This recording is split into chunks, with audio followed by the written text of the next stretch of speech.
미국에 이민해서 살고 있는 재미교포 한 분의 이야기인데요.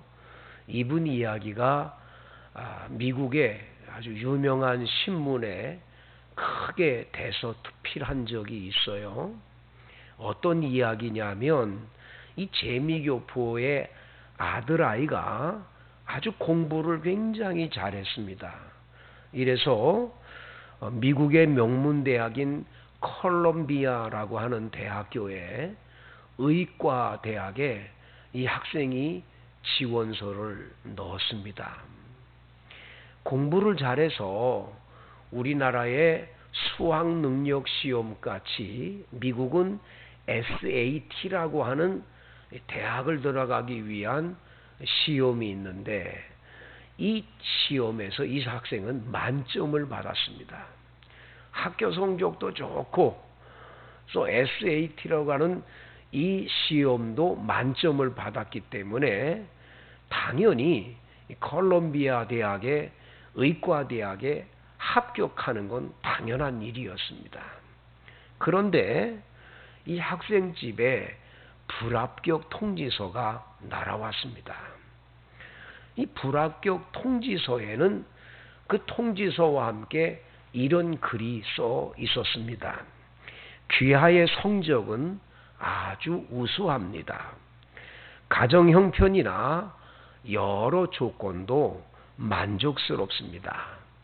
그런데 귀하의 서류 어디를 보아도 헌혈을 했다는 기록이 없습니다. 남을 위해서 헌혈한 경험도 없는 귀하가 어떻게 환자를 돌볼 수 있겠습니까? 귀하는 의사가 될 자격이 없습니다. 이게 컬럼비아 대학의 의과대학에서 불합격 통지서와 함께 보낸 편지였습니다. 우리나라 교육제도는 공부만 잘하면 어느 대학이든지 들어가서 그곳에서 공부를 하고 사회에 나옵니다. 헌혈을 한 번도 안 해본 경험이 있는 그런 학생이 의과대학을 들어가서 의사가 됐을 때 한 번도 남에게 선한 것을 베풀지 못한 그런 상태로 의과대학에 들어갔다. 나중에 나와 의사가 되더라도 그는 이기적인 사람이 될 수밖에 없는 거겠지요. 미국과 우리 교육의 차이가 여기에 있다는 걸 본 적이 있습니다. 오늘 우리 시대는 이기주의가 판을 칩니다. 내가 권력을 잡고 내가 힘이 있으면 얼마든지 내 아들이 군대 가가지고 얼마든지 휴가가 아닌데도 막 집으로 오게도 하고 가게도 하고 할 수 있는 그런 이기적인 것들이 있다. 굉장히 좋지가 않은 거죠. 우리 사회에 이기주의가 팽배해서 나만 잘 먹고 잘 살면 되지, 나라가 어떻든 이웃이 어떻든 그게 무슨 상관이 있냐, 이런 이기주의가 가득한 사회를 우리나라가 이렇게 사회를 만들어가고 있다면 우리나라 미래는 참 어려운 거겠지요. 여러분, 예수님께서는 우리에게 남에게 대접을 받고자 하는 대로 남을 대접하라 하셨습니다. 예수님께서는 이웃에게 사랑을 베풀고 사랑하고 사랑을 베풀라고 말씀하셨습니다. 내가 너희를 사랑한 것 같이 너희도 남을 사랑하라고 말씀을 해 주셨습니다. 그래서 적어도 기독교인, 그리스도인 하면 예수님의 이 말씀을 듣고 이 말씀을 실천하는 사람이 그리스도인인 거예요. 그냥 나만 잘 먹고 잘 살면 된다. 이웃이야 어떻건 그 무슨 상관이냐. 나라가 무너지든 나라가 망하든 그게 무슨 소용이 있냐. 내야만 잘 먹고 잘 살고 나만 잘하면 되지. 굉장히 어두운 거죠. 여러분, 오늘 이 느헤미야를 통해서 우리는 큰 교훈 하나를 받게 돼요. 느헤미야라는 사람은 지금 직업이 뭡니까? 11절을 보세요. 11절. 이 사람의 직업이 뭐냐? 주여 구하오니 귀를 기울이사 종의 기도와 주의 이름을 경외하기를 기뻐하는 종들의 기도를 들으시고 오늘 종이 형통하여 이 사람들 앞에서 은혜를 입게 하옵소서 하였나니 하고 그 다음에 뭐라 했어요? 그때에 내가 왕의 술관원이 되었느니라. 여러분, 이 느헤미야의 직업은 왕의 이 예전을 담당하는 그런 아주 청와대, 지금으로 말하면 대통령이 있는 청와대에서 예전을 담당하는 그러한 비서로 일을 하고 있는 거예요. 여러분, 비서 가운데 특별히 대통령의 비서 가운데는 이런 예전을 하는 사람이 있단 말이죠. 대통령이 어디 외국에 순방을 나가도 이 사람들은 찾아가서 거기서 음식을 만들어 가지고 대통령한테 대접을 하고 이런 일을 해야 합니다. 대단한 일이에요. 근데 이 지금 느헤미야라는 사람은 어떤 시대에 지금 이런 일을 하고 있습니까? 오늘 성경 말씀 1절을 보세요. 하갈의 아들 느헤미야의 말이라 하고는요, 아닥사스다 왕 제20년 기슬르월에 내가 수산궁에 있다 그랬어요. 수산궁에 있었다. 궁전 안에 있는데 이 사람이 있는 궁이 수산궁이에요. 수산궁이 어딘 궁입니까? 여러분, 이 여기 나와 있는 아닥사스다라고 하는 왕은 유대인 나라, 이스라엘 나라의 왕이 아니라 페르시아 나라의 왕입니다. 페르시아 나라의 왕. 이 다른 나라의 왕이 지금 나라를 다스리는 곳에서 다른 나라의 궁전에서 지금 이 사람은 어떻게 포로로 잡혀가서 거기에서 궁전에서 지금 예전부를 담당하는 높은 관직의 자리에 올라 있는 거지요.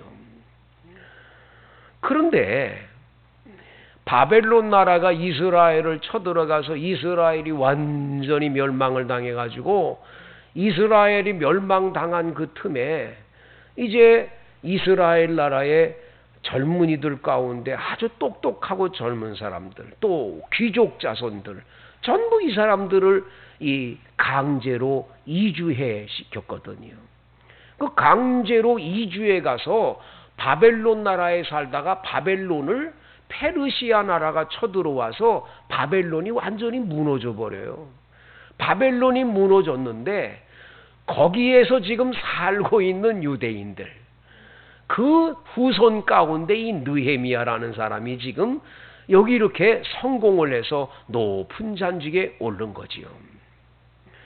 여기 성경에 보면 이 느헤미야의 아버지는 하가랴라고 써 있습니다. 근데 이 하가랴라고 하는 이름의 뜻이 굉장히 좋지가 않은 이름이에요. 뭐냐 하면 하가랴라는 말은 여호와의 흑암이란 뜻입니다. 여호와께서 주신 깜깜한 밤이라는 뜻이에요. 아마도 이 하가랴의 아버지는 바벨론 나라로부터 나라가 완전히 무너지고 어려움을 당할 때 하나님이 이 땅을 이렇게 깜깜한 흑암을 주셨다. 하나님이 그렇게 했다. 그래서 아들이 태어나자마자 여호와의 흑암이라 하는 뜻에 여기 나와 있는 하가랴라는 이름을 주었을 것이다. 이렇게 생각하는 거지요. 그런데 이 하가랴는 바벨론 나라의 포로로 잡혀와 가지고 아들을 낳았는데 그 아들 이름을 느헤미야라고 지었어요.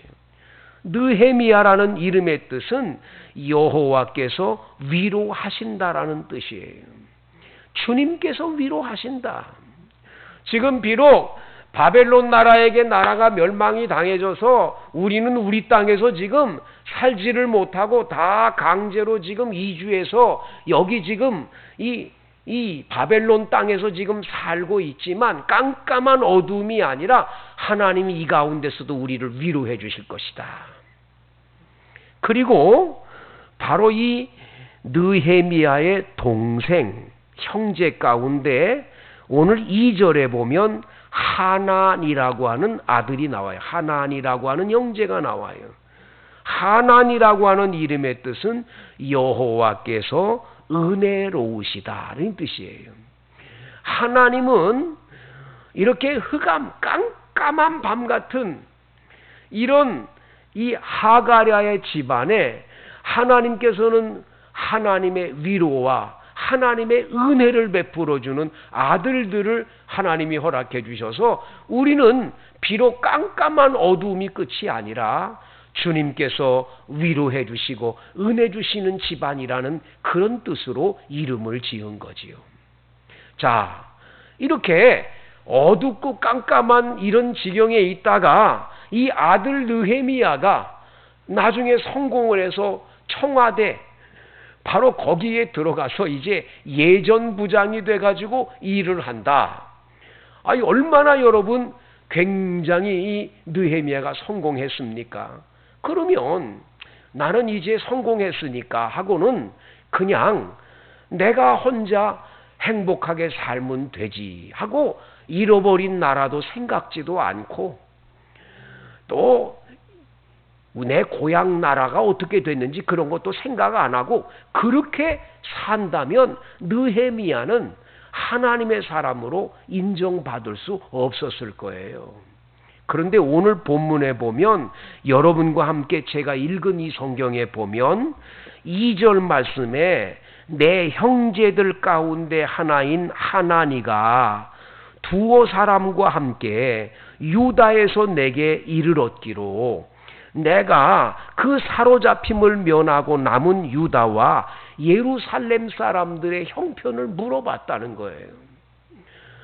이 하나니하고 두어 사람이 고향 나라인 유다 나라를 가봤어요. 가서 그 형편이 어떻나 하고 알아봤더니 거기 성경에 보니까 그 사로잡힘을 면한 이 사람들이 얼마나 곤욕과 환난을 당했는지 3절 그들이 내게 이르되 사로잡힘을 면하고 남아있는 자들이 그 지방 거기에서 큰 환난을 당하고 능욕을 받으며 예루살렘 성은 허물어지고 성문들은 불탔다 하는지라. 예루살렘 성이라고 하는 성전, 하나님의 성전은 완전히 불타서 그리고 그 예루살렘 성이 있는데 그 성의 성문도 불탔어요. 완전히 불타서 이건 예루살렘 성은 이건 정말 사람이 살 곳이 못 될 정도로 어려움이 왔다는 걸 말해주는 거지요. 이르되 하늘의 하나님 여호와여 크고 두려우신 하나님이여. 이 말을 듣고 느헤미야는 앉아가지고 엉엉 웁니다. 오늘 성경 4절에 보면 내가 이 말을 듣고 울고 수일 동안 슬퍼하며 하늘의 하나님 여호와 앞에 금식하며 기도를 하는 거예요. 나는 지금 성공했어요. 이 외국 땅에 와가지고 지금 나는 성공해서 이만큼 떵떵거리고 살게 됐는데 뭐 고향 나라 어떤 거 무슨 상관이냐. 그리고 그냥 상관 안 해도 되겠지만 아닌 거예요. 너무너무 안타까운 거예요. 어제 저하고 함께 우크라이나에서 선교사로 계시다가 지금은 은퇴하셔서 미국 LA에서 살고 계시는 선교사님 한 분이 계세요. 이제 은퇴하셨어요. 70세가 넘으셔서. 근데 이 어른이 전화가 왔어요.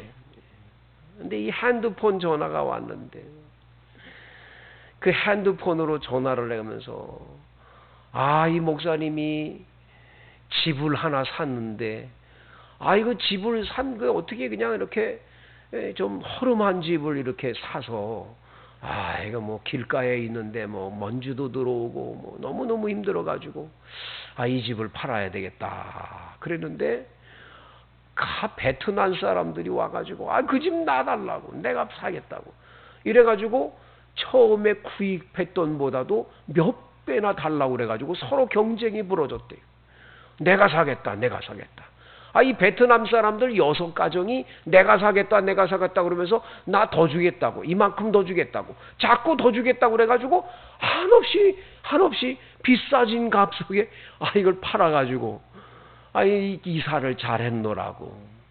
자, 이래가지고는 그걸 자랑을 하고는 딱 끝났으면은 제가 더 이상 말씀을 안 드리겠는데, 그래 놓고는 그 다음부터 우리나라에 대한 걱정, 우리 한국교회에 대한 걱정, 이 선교지에 대한 걱정, 이거를 거의 1시간 내내 걱정하는 얘기를 하면서 이거 대한민국 어떡하냐고, 이 나라 대한민국에 있는 교회들 어떡하냐고, 그냥 너무 걱정이 돼서 매일매일 하나님 앞에 이렇게 기도하고 있노라고 하는데, 제가 굉장히 은혜를 받았어요.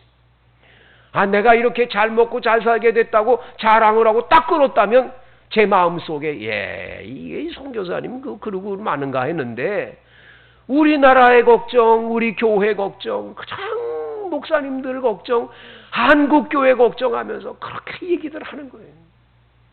자, 오늘 여기 느헤미야가 자기는 성공했어요. 잘 됐어요. 그러면 자기 나라, 저 유대 나라 까마득하게 잊어버릴 수 있겠지요. 그런데 잊지를 않는 거예요. 내 고향에 있는 그 예루살렘이라는 그 도시가 성이 있었는데 성문이 다 불타버리고 하나님께 예배드리던 예배당, 그 예루살렘 성전이 불타 없어지고 이런 슬픈 소식을 들었을 때 느헤미야는 그냥 있지를 않고 오늘 4절에 보니까 울고 수일 동안 슬퍼하면서 하늘의 하나님 앞에 금식하며 기도를 했다라는 거예요. 인천에 자유공원이라는 아주 유명한 공원이 있어요. 그 자유공원 밑에 가면 바닷가가 이렇게 내려다 보이는 곳에 정말 예배당이 아주 잘 져 있는 예배당 하나 있어요. 인천 제1교회라는 교회예요. 이 인천 제1교회에 이게 나중에 교회를 개척해서 제2교회, 제3교회, 제4교회, 이게 제8교회까지 계속 이렇게 교회들이 개척돼 나가서 제1교회예요. 인천 제1교회라는 교회가 있는데, 이 교회에 지금은 돌아가셨지만 우리 교단의 총회장을 지내신 이기혁 목사님이라는 분이 계셨어요. 근데 이 이기혁 목사님이 뭘로 유명하냐? 이분은 아침 식사를 끝내시고는 신문 가져오거라 그래가지고는 신문을 딱 읽습니다. 신문을 읽다가 그냥 이 신문을 들고는 예배당 강단으로 오는 거예요. 이걸 펴놓고는 아버지 하나님, 우리나라에 어찌 이런 일이 있습니까?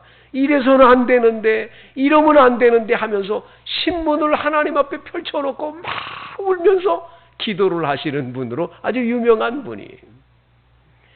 이분이 아주 유명했던 건 다른 데 아니고 70세가 훨씬 넘어 은퇴하시고 이제 73세인가 4세가 되었을 때에 1980년에 광주 민주화 항쟁 사건이 일어났지요. 그때 제가 이제 대학 1학년 때 들어갔는데, 대학 1학년 딱 들어가서 입학해가지고 이게 터져가지고요. 그래가지고 학교를 못 다녔어요.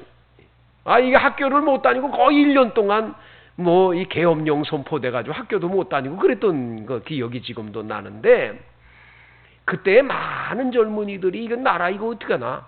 이거 참 어떡하나? 많은 얘기들이 많고 데모도 하고 난리들이 났는데, 이 목사님이 73세인가 4세 된 이 어른이 40일 금식 기도를 했어요. 이 나라가 이렇게 어려운데 밥이 맥히냐 이거예요. 이 나라 이렇게 어려운데, 이 나라 이거 하나님이 도와주지 않으면 이거 되겠냐고. 40일 동안을 이 연세 많은 노인이 금식 기도를 했어요. 많은 젊은이들이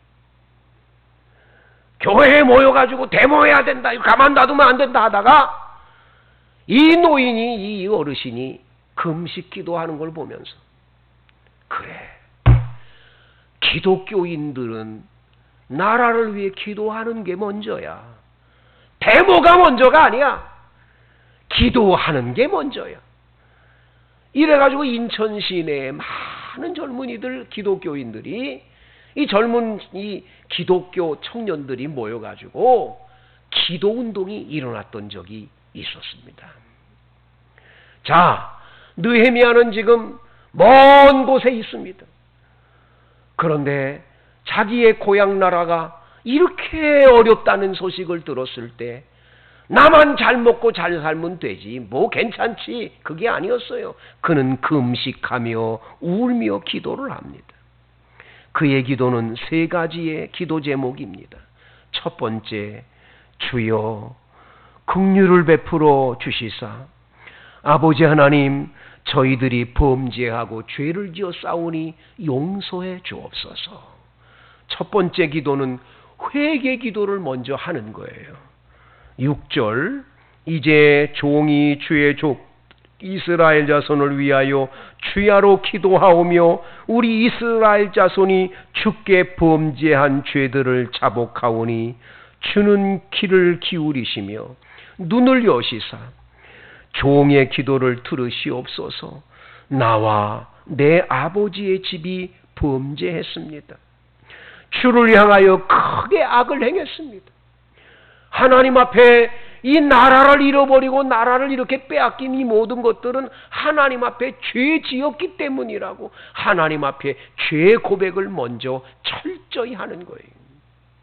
내가 지은 죄가 아니요, 이 민족이 지은 죄, 이 나라 백성들이 지은 죄, 유대 백성들 전부 다가 지은 죄를 하나님 앞에 고백을 하고 있는 장면을 보게 되는 거죠. 두 번째, 옛적에 주께서 주의 종 모세에게 명령하여 이르시되 만일 너희가 범죄하면 내가 너희를 여러 나라 가운데 흩을 것이라고 말씀했습니다. 그 말씀대로 우리가 범죄해서 흩어졌습니다. 만일 내게로 돌아와 내 계명을 지켜 행하면 너희 쫓긴 자가 하늘 끝에 있을지라도 내가 거기서부터 그들을 모아 내 이름을 두려고 택한 곳에 돌아오게 하리라 하신 그 말씀을 우리는 기억하면서 주 앞에 기도합니다. 그 말씀대로 기도합니다. 그리고 말씀대로 하나님 앞에 기도를 하는 거지요. 약속의 말씀을 내세워 하나님 앞에 아버지 하나님에게 고백하며 기도하고 있는 거예요. 여러분들께서 하나님 앞에 기도할 때 이 성경 말씀에 기록된 약속의 말씀을 주님께, 하나님, 주님께서 이러이러한 약속을 해주셨잖아요. 그러니까 내가 이렇게 주 앞에 기도합니다 하는 기도는 반드시 응답이 있습니다. 그래서 여러분 느헤미야의 이 기도를 꼭 기억하셔서 여러분도 기도할 때 첫 번째 회개 기도가 좋은 것이고요. 두 번째는 뭐냐? 하나님의 말씀, 이 약속의 말씀. 그래서 구약과 신약이라는 말은 약속의 말씀이 있다는 거거든요. 구약은 옛날의 약속이고 신약은 새로운 약속이에요. 여러분 여기 성경 말씀 안에 하나님이 약속의 말씀을 얼마나 많이 주셨어요? 여러분이 가난합니까? 물질이 여러분 어렵습니까? 나는 너에게 재물 얻는 능력을 주는 여호와라고 하신 신명기 8장의 말씀을 가지고 주여 나에게 재물 얻는 능력을 주신다 하셨사오니 가난에서 벗어나 부유케 해주세요. 기도하세요. 여러분이 몸이 아파요? 출애굽기 15장의 말씀에 보니까 나는 너의 병을 치료하는 여호와라 하셨지 않습니까? 여호와 라파, 치료하시는 여호와라고 하신 주께서 내 병을 치료해 주실 줄로 믿습니다. 그 약속의 말씀을 하나님 앞에 드리며 기도하세요. 주님께서는 반드시 응답 주실 줄로 믿습니다. 그래서 하나님의 말씀을 여러분들이 약속의 말씀, 그 약속의 말씀을 여러분들이 끊임없이 되뇌며 기도하세요. 하나님은 이루어 주십니다. D.L. 무디라고 하는 목사님의 성경책에는 언제나 그런 글이 써 있다는 거예요.